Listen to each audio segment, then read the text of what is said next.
Bună, bună, dragii și dragile mele! Astăzi nu este o zi liniștită.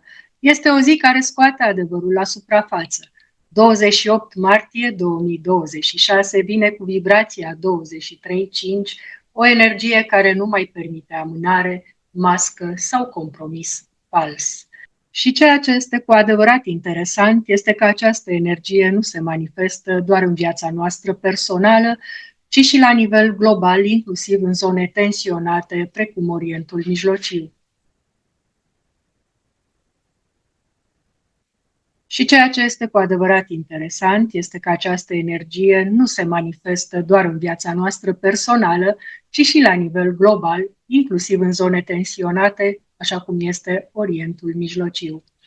Astăzi vorbim despre relații și adevăruri ascunse, impact pe fiecare număr de destin, analiză globală reală, frecvențele care te pot stabiliza, da, asta e o rubrică nouă în rutina noastră zilnică numerologică. Îți recomand să rămâi până la final, pentru că această zi poate să-ți schimbe direcția în relație sau chiar în viața ta.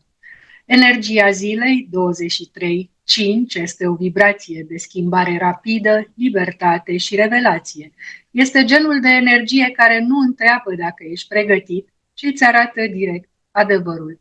Este o zi în care emoțiile sunt amplificate, reacțiile sunt rapide, iar deciziile de multe ori pot fi impulsive. Cum am văzut pe plan global, liderii lumii reacționează la weekend complet impulsiv și neașteptat.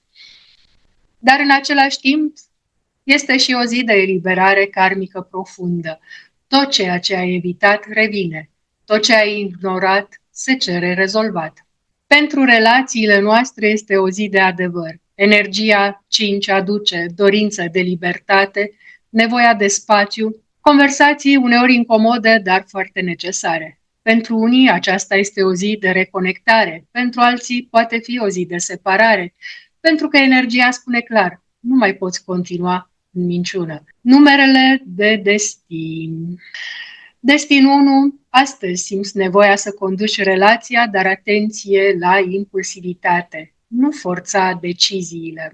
Destin 2. Ești foarte sensibil astăzi. Nu interpreta totul emoțional. Pentru destin 3. Flirt, comunicare, dar risc de distragere. Ai grijă unde îți duci energia. Destin 4. Simți că azi trebuie să schimbi ceva, dar ți-e teamă. Azi este momentul să privești adevărul. Pentru destin 5, da, este ziua ta energetică, dar mare grijă, libertatea fără responsabilitate poate distruge. Pentru destin 6 este o zi cu focus pe relații. Poți avea cu partenera discuții importante despre viitor. Destin 7, azi te retragi, analizezi, dar mare grijă, nu te izola complet. Destin 8, tensiuni pe bani sau control. Nu transforma iubirea în negociere. Pentru destin 9, finaluri karmice, ce pleacă trebuia să plece. Numerele maestre 11, astăzi conexiuni sufletești intense. Numărul 22, decizii mari de viață. Numărul 33, o zi de vindecare profundă, dar atenție la sacrificiu. Oracolele zilei, o să dezbat spre final mai detaliat, au ieșit studii, învață, observă și nu reacționa impulsiv, de la Life Purpose, Resilience, ești stat emoțional, rezistă, de la Spirit Advice Oracle, și Purification Fire, de la Gaia Oracle Cards. Analiza globală, energie și realitate.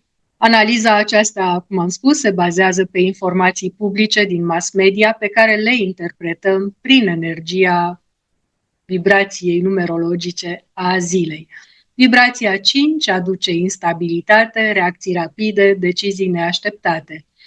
În Orientul Mijlociu, această energie poate amplifica tensiuni existente, declarații puternice, reacții imprevizibile. Cum am spus, expiră ultimatumul dat de Trump, cele 5 zile de armistițiu. Este o energie de accelerare, dar în același timp poate aduce și deschideri surprinzătoare către dialog. La nivel global, piețele pot fi instabile, emoțiile colective cresc, apare sentimentul de incertitudine, dar și oportunitatea unui reset major. Cum am spus, introducem și rubrica Frecvențele zilei, foarte important. Trebuie să știm că astăzi avem nevoie de echilibru, așa că recomand 528 Hz pentru armonizare și transformare, 741 Hz pentru adevăr și purificare, 396 Hz pentru eliberarea fricii, 417 Hz pentru reset energetic. Vom face, ca să înțelegeți despre ce este vorba, un ritual simplu cu diapazoane. Da? Vom începe cu 528. Deci țineți diapazonul în dreptul inimii pentru emoții, la cap pentru claritate. Bun. Pentru cupluri mai ales, combinația 528 Hz cu 741 Hz ajută foarte mult dacă sunteți într-o zi de conflict. Pentru detensionare, da? Dacă sunteți în proces de desprindere, 396 Hz cu 417 Hz. Ritual simplu, deci ori țineți diapazonul sau ascultați pur și simplu și țineți mâinile la inimă pentru emoții sau la cap pentru claritate. Respirați lent și spuneți: eliberez tot ce nu mai este aliniat cu mine. Bun. Trecem la culorile zilei. Turcoaz pentru libertate, normal o zi de 5, galben pentru claritate, claritatea ne aduce și înțelepciune, roșu pentru acțiune, cristalele zilei, turcoaz pentru comunicare, citrin pentru decizii clare, iasp roșu pentru stabilitate.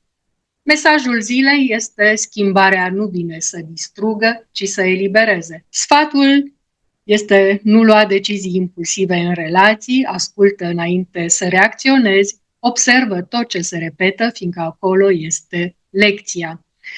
Pe cupluri, energetic vorbind, vibrația zilei ne arată în cuplurile karmice o zi de adevăr absolut, posibilă separare sau învățarea lecțiilor și reconectare profundă.